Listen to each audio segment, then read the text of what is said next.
She had just given birth to her baby when her husband walked in and asked for a divorce to be with another woman. With humiliation weighing heavy on her shoulders and the stitches from her C-section still burning, this young mother did something that left everyone speechless. Before I continue with Sarah's heartbreaking story, make sure to subscribe and turn on the notification bell so you never miss stories that will touch your heart and stay with you long after they end. And tell me in the comments where you're watching from. I'd love to know. Sarah cradled her 3-day-old baby as she slowly made her way down the hospital corridor. Every step was agony. The cesarean wound felt like fire spreading across her abdomen. Her belly throbbed with each movement, and the pain forced her to bite her lips to keep from crying out. Still, she tried to smile because after 7 years of failed attempts, home remedies, and hormone treatments, her dream of becoming a mother had finally come true. That day, Michael, her husband, didn't come to the hospital. He said he was busy closing a deal and that his mother would pick up the baby. Sarah didn't respond. She simply looked down. She had grown accustomed to his absence since the 6th month of her pregnancy. At first, it was work, then fatigue, and eventually, he just stopped giving explanations. She didn't want to reproach him anymore. She just wanted to go home, hold her son, and lay him in the small crib they had prepared with so much hope. She thought about that nursery where she once believed they would build a family together. The taxi stopped in front of their house. Her mother-in-law got out first to open the door. Sarah followed slowly. As she crossed the threshold, the silence struck her. She expected to see Michael with a smile and open arms, but he was nowhere to be found. Seconds later, the sharp sound of heels broke the silence. A young woman emerged from the living room wearing a fitted white blouse, red skirt, and light brown hair. Her perfume was so sweet and overwhelming it filled the entire room. And behind her stood Michael. He walked with a calmness that chilled her blood. He didn't look at his son, much less at Sarah. He simply stopped and without blinking said, "Mother, I want you to meet Julia. This is the woman I love, and I want you to know it right now." The air in the room became so thick it was suffocating.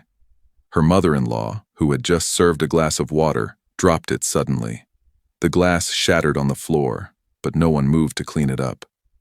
The young woman stepped forward with a smile that wavered between courtesy and provocation. "Hello, ma'am," she said with irony while looking at Sarah. "I just want you to know this isn't personal. I'm not stealing your husband. I'm simply claiming what belongs to me." Her words were like a knife that didn't stab Sarah's chest but cut directly into the bleeding wound of her belly. Holding her son tighter against her chest, Sarah didn't shed a single tear. Then the baby, as if sensing the tension, let out a soft whimper before returning to sleep. Her mother-in-law, furious, pointed at Michael. "What are you saying?" "Your wife gave birth 2 days ago. They haven't even removed her stitches yet." Michael sighed with annoyance, as if the situation irritated him. "Mom, you know we don't work. We've been married for 7 years and just now had a child. She's fulfilled that obligation. Now I want to free us both." The mistress added, "I don't want her to suffer, ma'am. We're serious about this, and we don't want to hide anything." Sarah just watched them without saying a word. Her legs trembled. Her face was pale, and her hands gripped her purse tightly. A drop of sweat rolled from her forehead to her cheek, but she didn't wipe it away. She looked at Michael, not with reproach or questions, but as if trying to confirm that this was the man she had entrusted her youth to. Her mother-in-law sat down, bewildered, neither defending her daughter-in-law nor scolding her son. She chose silence, letting each person carry their own mistakes. Sarah entered the bedroom, dragging her feet. Each step was a sharp reminder of the wound that hadn't yet healed. She carefully placed the baby in the crib and instinctively pressed her cheek against his forehead to make sure he didn't have a fever. Seeing that he was fine, she whispered a barely audible prayer of thanks and collapsed on the edge of the bed. With trembling hands, she changed the blood-stained pad for a clean one. Outside, Michael chatted quietly with the other woman, as if nothing had happened. Sarah leaned over her son, wrapped him in her arms, and whispered with heartbreaking tenderness, "It's okay, my love. Mommy's here." In the living room, the young woman laughed confidently, talking about her idea to open a boutique. Michael nodded and smiled, but his eyes kept drifting toward the half-open bedroom door. His gaze wasn't one of guilt or doubt, but of disturbing coldness. Near noon, the young woman stood up. She left a bag of fruit on the table as if it were a courtesy gesture. "I have to go," she said, smoothing her skirt with feigned elegance. As she passed by Sarah's bedroom door, without even turning her head, she raised her voice. "Rest up. You must be exhausted. Don't worry. Whatever happens will happen." And so she left, leaving behind intense perfume and another wound that couldn't be seen, but hurt just the same. Michael left shortly after, without entering the room and without saying goodbye to his son. Sarah remained by the crib, watching her baby sleep with his little hands intertwined. Each peaceful breath from the child was another pain in her heart. That afternoon, her mother-in-law prepared food for 3, but only 2 ate, she and the baby. Sarah said she was tired, and it was true. She only drank water and ate some stale crackers from her maternity bag. Sarah lay on her side, stroking her son's hair with her eyes wide open. She didn't sleep, didn't cry, didn't react. Her mind was empty, except for one phrase that echoed, "I'm not stealing anything. I'm just claiming what belongs to me." But claiming what? That man never belonged to anyone, she thought. Sarah understood that what she believed was a home was just a temporary stop for a man who never knew how to love. Then she whispered to her son, "You're all I have, and Mommy will take you far from here." 3 days after birth, when Sarah still couldn't sit for more than 10 minutes without feeling dizzy, Michael's mistress returned, this time alone. She entered wearing a fitted moss-colored sweater, a knee-length wool skirt, and ankle boots, as if she'd come from shopping. She carried a simple but expensive cream-colored purse. She didn't knock.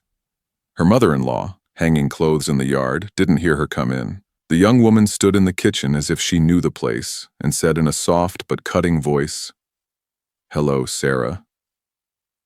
I came to see the baby and leave you a gift."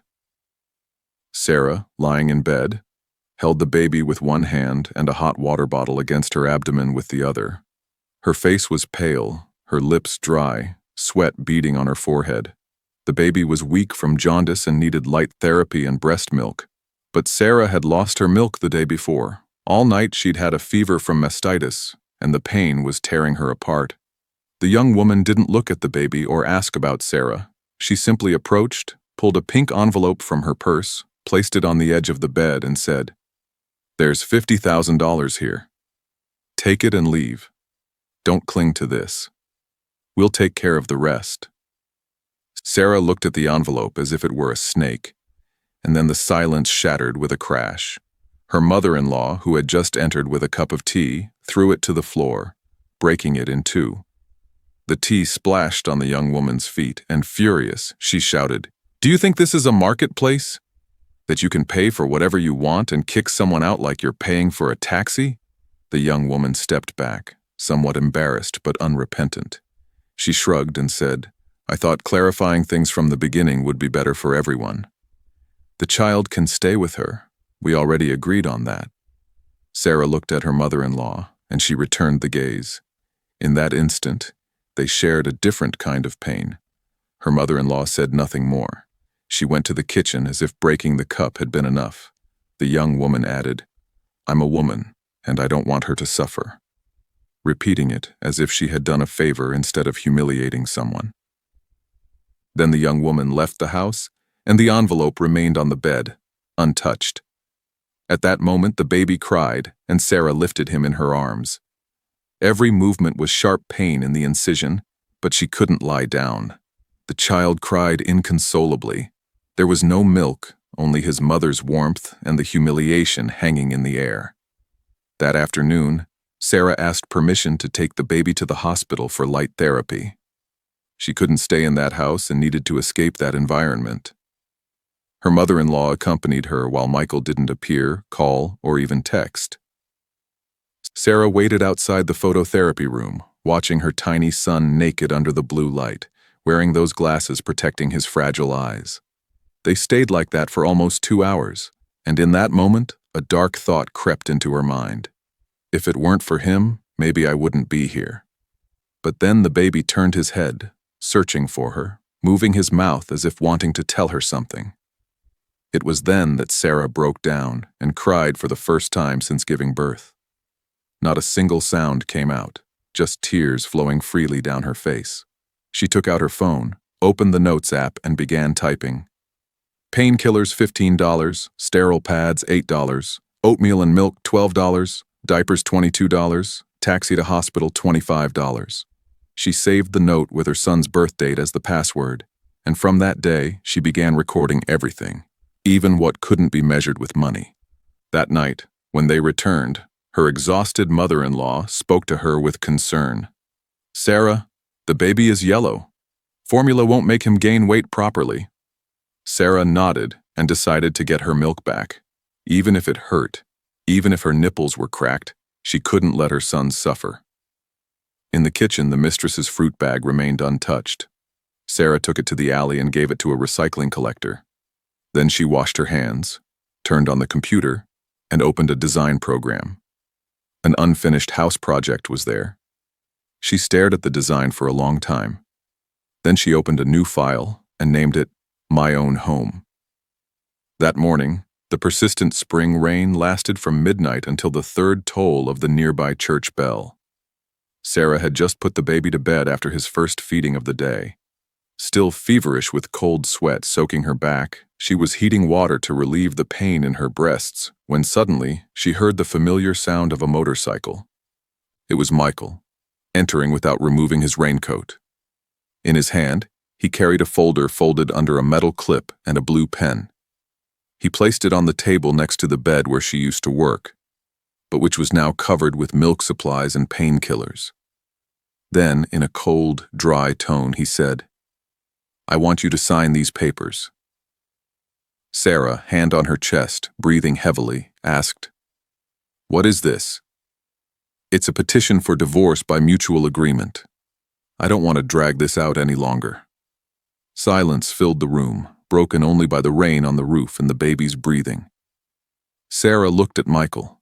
His hair was wet, his shirt clinging to his body, but his eyes showed no doubt. He continued, "I'll tell you straight. Julia and I have plans, and we can't be in this situation with you." The words cut like a knife. Sarah sat up, left the water bottle, and opened the folder. 2 letter-sized pages were filled with their names, wedding date, and reason for divorce, which stated, "Voluntary separation." The pen was there, and Sarah felt strong pressure in her chest from Michael's insistence. Her pale hands with marked veins trembled, not from fear, but from pain, rage, and cold.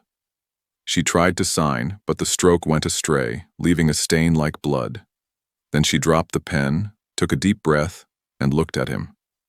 "I won't sign anything." 3 words heavier than any plea.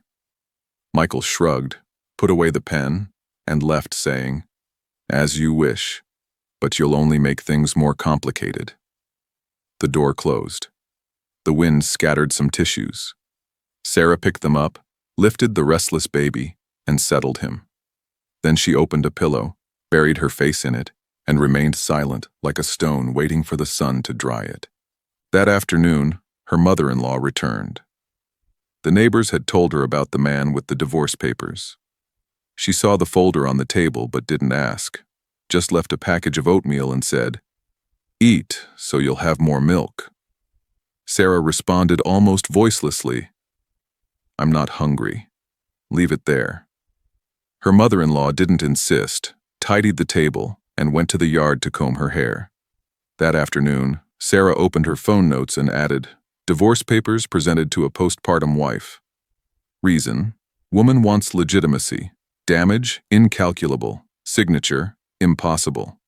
Since Michael brought the papers, the house grew cold like a winter kitchen without fire. Her mother-in-law continued her routine, Getting up at 5, sweeping, boiling water, cooking, eating oatmeal with salt for breakfast, hard-boiled eggs and vegetables for lunch, sometimes dried fish. She ate alone in the yard, not inviting Sarah but not closing doors or forbidding anything. Sarah, in the bedroom, suffered pain with every movement. The baby slept poorly, drank little, and vomited. She ran out of painkillers but didn't ask for help. That afternoon, for the first time since giving birth, Sarah decided to go out and buy food. She checked her old wallet, only crumpled bills saved during pregnancy for emergencies. She took a $20 bill, put it away, and went downstairs. Each step was stabbing pain. She bought oatmeal and a preserved egg at a familiar stand. The vendor, not knowing she was a new mother, said, "You should eat it hot." Sarah nodded with sweat running down her back. Waiting 5 minutes was torture. Her hands trembled so much she hugged the food bag against her chest. When she returned, her mother-in-law saw her, but only commented, "Going out to buy food after giving birth. How hard." Sarah responded, "I'm used to it." Her mother-in-law said nothing more. Before leaving for the market, she murmured, "My son is stupid. Let him face the consequences." That night, Sarah prepared formula because her breasts, cracked and bleeding, weren't producing milk. While feeding the baby, she opened her old laptop, slow but functional. She reviewed an old house design, a discarded project, took a pencil, and sketched a new plan. A 270-square-foot apartment for her and her son, with a window facing the sun and a safe loft. She didn't know if she'd sell it, but it kept her busy. The baby slept after the formula. It was 2:30 a.m. Outside, the wind whistled, and the sound of a bread vendor faded away. Sarah thought, "If I don't get up, who will protect my son from people like his father?" 5 years earlier, Sarah Torres had been a distinguished architect. She designed a series of houses for students, minimalist and functional. Her last project before leaving work due to pregnancy was a design for a 3-story building rejected for not fitting the market. She had it stored in a folder, but that night she decided to look at it again. Dust covered the corners, but the lines remained precise. She modified the design, adjusting stairs, lighting, and bathrooms, eliminating unnecessary decorations. She worked until dawn with blurry eyes and trembling hands. At 6:40, the phone rang. It was Claire, a college friend who had promised to hire her if she opened her company. She asked for the discarded design to renovate some rental houses. Sarah sent the file without correcting the name. Her heart beat like when she waited for her first ultrasound results. At 9 a.m., a message from the bank arrived on her phone. Account credited with $1,000 for project design. Sarah cried silently while hugging her son. Minutes later, Claire wrote, "This is just an advance. I paid for the faith you still have." Sarah saved the message, marked it as a favorite, and titled it Rebirth. For the first time in months, she checked her bank account, which only had maintenance fees. That $1,000, though little, was hers, earned with her talent without asking or humiliating herself. That afternoon, she bought a can of better formula milk. Seeing it, her mother-in-law asked, "Where did you get the money?" "I redesigned an old project for a friend," Sarah replied. Her mother-in-law said nothing, looked at the milk can and the baby. That night, for the first time, Sarah ate with her. They didn't talk, but there was hot chicken on her plate. Sarah thanked Claire by email and opened a new folder on her computer named Sarah Torres Projects. For the first time in months, she didn't put her name as wife or daughter-in-law, but as herself. One afternoon, while calming the baby, she heard Michael's motorcycle. He entered without warning, carrying a dirty plastic bag with cheap formula and small diapers. He threw it on the table. "Here's milk and diapers. Don't text me saying the kid needs something." His voice was cold, but Sarah, with the baby in her arms, didn't respond. She just looked at him with motionless eyes. Michael, irritated by her silence, pointed out, "Do you think you're superior because you earned something with your little drawings? Let's see if you raise the kid without my mother." Her mother-in-law from the kitchen wanted to speak, but fell silent when Michael looked at her. Mom. She plays the victim, but deep down, she despises us.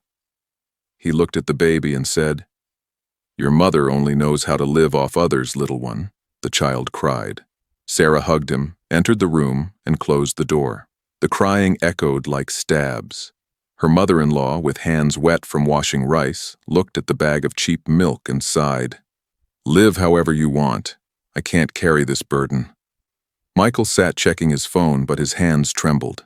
Inside, Sarah sang a lullaby her mother used to sing to her as a child. The baby stopped crying, but his lips remained tight. Sarah opened her laptop and tried to work, but couldn't. She decided it was enough. She wanted to leave and start over.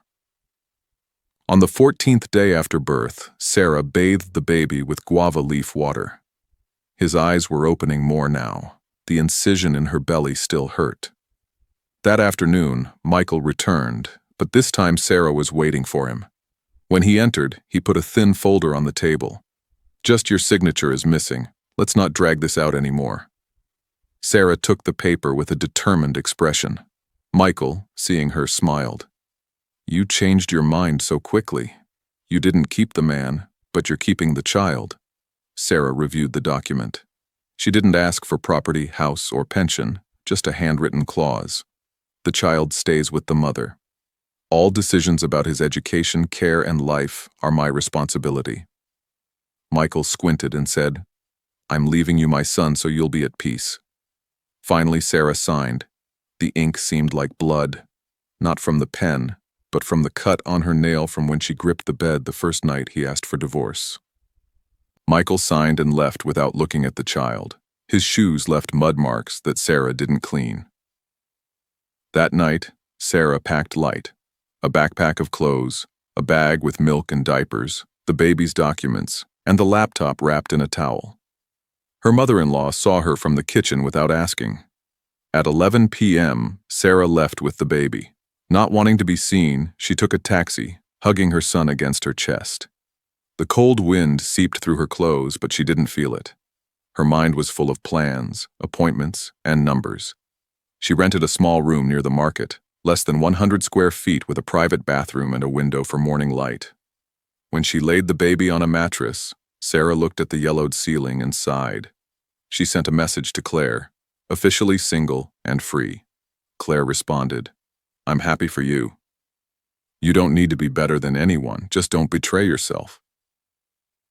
Sarah covered the baby, looking at his peaceful face, and whispered, You're the only reason I left there, and you'll be the reason I never go back.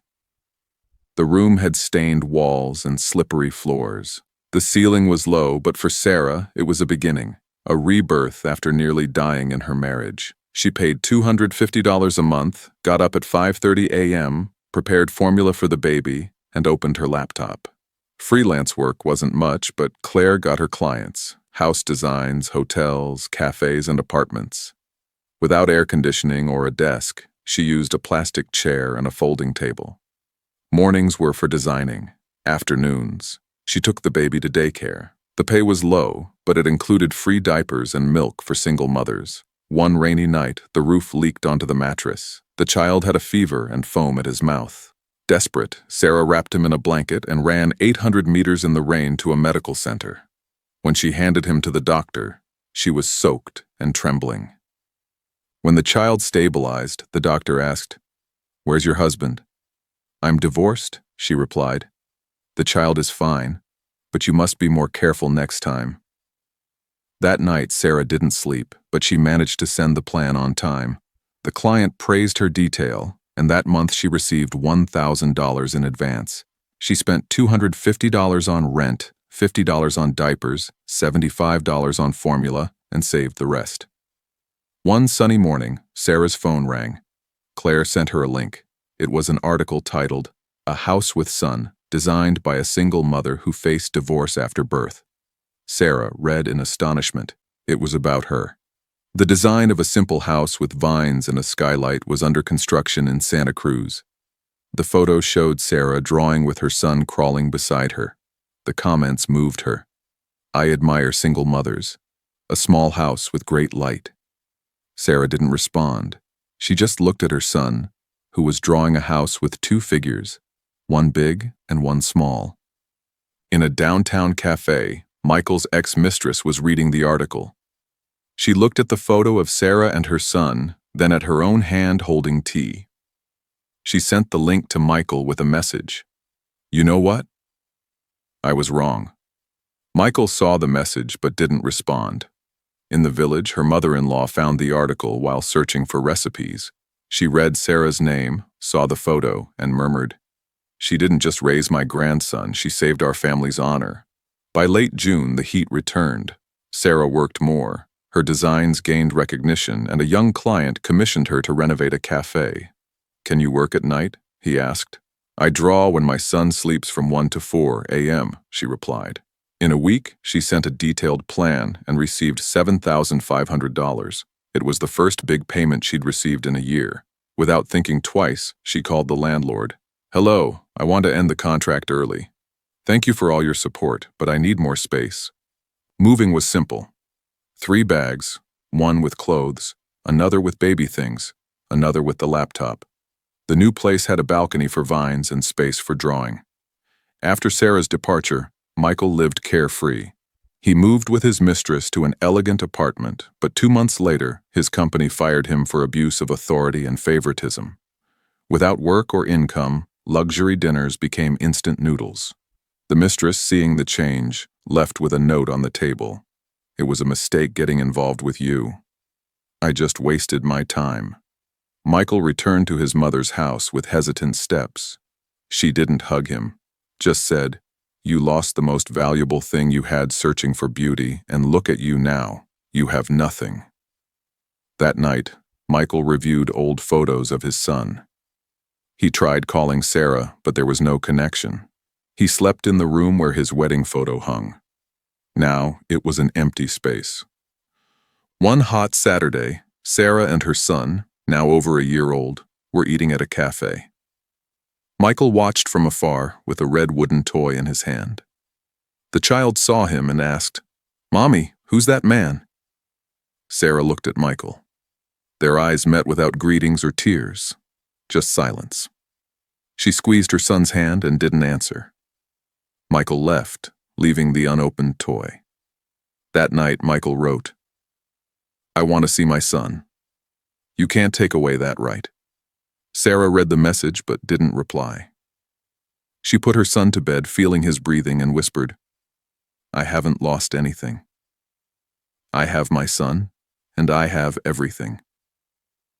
One afternoon, as Sarah opened the door with her son, Michael appeared at the gate with imported milk, an expensive toy, and a thick envelope. His eyes, empty but hopeful, pleaded. The child, seeing him, hid behind his mother. "Mommy, who's that man?" The child trembled with reddened eyes, but Sarah, serene and calm, told him, "That man was someone I trusted, but he disappointed me." Michael wanted to get up, but his legs failed. Sarah entered with her son without looking back. One Sunday, at a workshop for women about rebuilding life after divorce, Sarah spoke for the first time.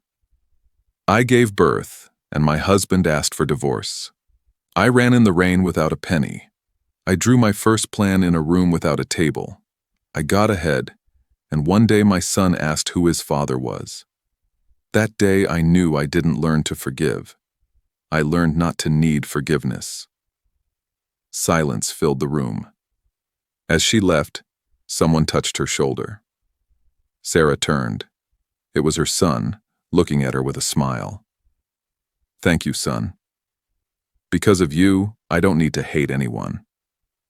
Sarah's story isn't fiction. It represents many women who know how to endure, but also how to rise. She didn't seek revenge. She just protected her son and herself. When Michael knelt, his son didn't recognize him, and that day he learned that sometimes second chances don't exist and that we must take advantage when life gives us one.